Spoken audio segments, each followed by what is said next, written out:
Quelque temps après sa rencontre avec le djinn, Mariama tomba gravement malade, mais finit par retrouver la santé. Un jour, alors qu'elle revenait du marché, elle ressentit une étrange présence la suivant au loin, sans toutefois se manifester clairement. Le lendemain, elle retrouva Astou, mais Mariama se montrait silencieuse, souvent perdue dans ses pensées, et semblait perpétuellement inquiète. Astou, inquiète pour son amie, lui proposa de lui en parler.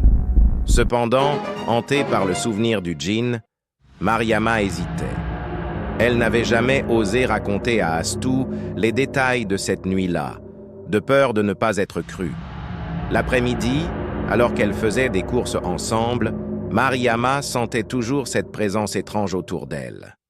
Parfois, elle distinguait une ombre qui semblait les suivre, ce qui la mettait de plus en plus mal à l'aise.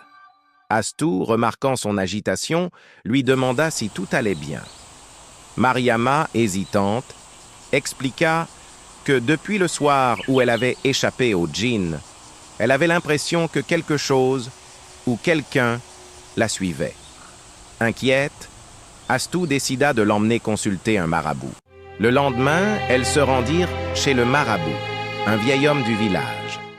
Celui-ci, en voyant l'inquiétude de Mariama, s'approcha et lui murmura doucement « Ma fille, certains secrets laissent une trace, même dans le monde invisible. » Intrigués, Astou et Mariama lui demandèrent de quoi il parlait. Le marabout leur expliqua que l'empreinte d'un djinn pouvait parfois revenir hanter ceux qui avaient échappé à leur emprise. Après avoir écouté leur récit, le vieil homme hocha la tête lentement. « La trace du djinn sur toi est profonde, Mariama. Mais il existe un moyen de rompre définitivement ce lien. » Mariama et Astou, suspendues à ces paroles, écoutaient attentivement. Le marabout leur expliqua que pour libérer Mariama, elle devait rapporter un objet appartenant au djinn, comme une écharpe, symbole de sa présence. Cependant, avant de partir, il ajouta « Apportez-moi un crapaud séché. Je le mélangerai à des racines beaucoup pour que vous preniez un bain de purification avant d'entreprendre cette mission. » Astou et Mariama savaient que cette mission serait dangereuse. Elles attendirent la nuit et se mirent en route, car c'était le moment où les djinns erraient dans l'ombre. Après une longue marche dans la forêt, elles atteignirent un regroupement d'arbres touffus, un lieu réputé pour les apparitions de djinns. Le cœur battant, Mariama serrait fermement la main d'Astou. Après un long moment d'attente angoissée, une silhouette familière émergea lentement de l'obscurité. Elle flottait, silencieuse et menaçante. Une longue écharpe noire ondulant autour de son cou comme un serpent vivant. C'était le djinn. Les filles retinrent leur souffle, leur cœur battant si fort qu'elles craignaient qu'il les entende. Mariama, serrant la main d'Astou, murmura dans un souffle « C'est notre seule chance !» Elle fouilla rapidement dans sa poche et sortit une petite bourse contenant une poudre grisâtre donnée par le marabout. « Si ça tourne mal, on l'utilise, » avait-il dit. « Cette poudre affaiblira le djinn, mais seulement pour quelques instants. » Rassemblant son courage, Mariama s'avança, ses doigts tremblants s'approchant de l'écharpe. Cependant, au moment où elle toucha le tissu glacé, le djinn tourna brusquement la tête, ses yeux flamboyants de rage. Il la fixa, lâchant un rire guttural et profond, et tira violemment sur l'écharpe, essayant de la lui arracher des mains. Astou, voyant son ami en difficulté, se jeta en avant et cria pour détourner l'attention du djinn. L'entité tourna alors ses yeux ardents vers elle, sa rage brûlante créant une tension oppressante dans l'air. Profitant de ce bref instant de distraction, Mariama tira de toutes ses forces sur l'écharpe, mais le djinn riposta, tendant une main froide et osseuse pour l'attraper.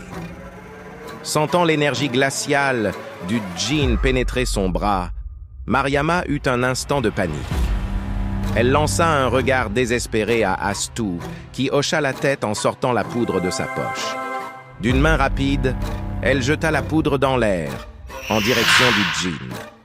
À l'instant où la poudre effleura le visage du djinn, celui-ci recula, émettant un cri perçant qui déchira la nuit. Une fumée sombre s'échappa de lui et son corps sembla se fléchir, affaibli, ses mouvements ralentis. Mariama sentit la poigne glacée se desserrer autour de son bras. Sans perdre une seconde, elle arracha l'écharpe. « Cours !» cria Astou, et les deux filles s'élancèrent à toute vitesse, fuyant le djinn enragé. La poudre ne ferait effet que quelques instants, et déjà elles entendaient derrière elles le djinn qui se reprenait, sa rage atteignant un paroxysme effrayant. Elles coururent à en perdre haleine, l'écharpe serrée dans la main de Mariama. L'entité les poursuivait, sa silhouette spectrale se rapprochant, mais affaiblie par la foudre. À la lisière de la forêt, elle sentait encore le souffle glacial du djinn, mais la poudre avait réussi à lui faire perdre assez de force pour leur permettre de le distancer. De retour chez le marabout, elles présentèrent l'écharpe. Celui-ci exécuta aussitôt le rituel de libération. Sous leurs yeux ébahis, l'écharpe se consuma en cendres, et une lueur mystérieuse s'éleva dans l'air. Mariama sentit enfin la paix. Le marabout leur sourit, les félicitant d'avoir affronté le danger avec courage.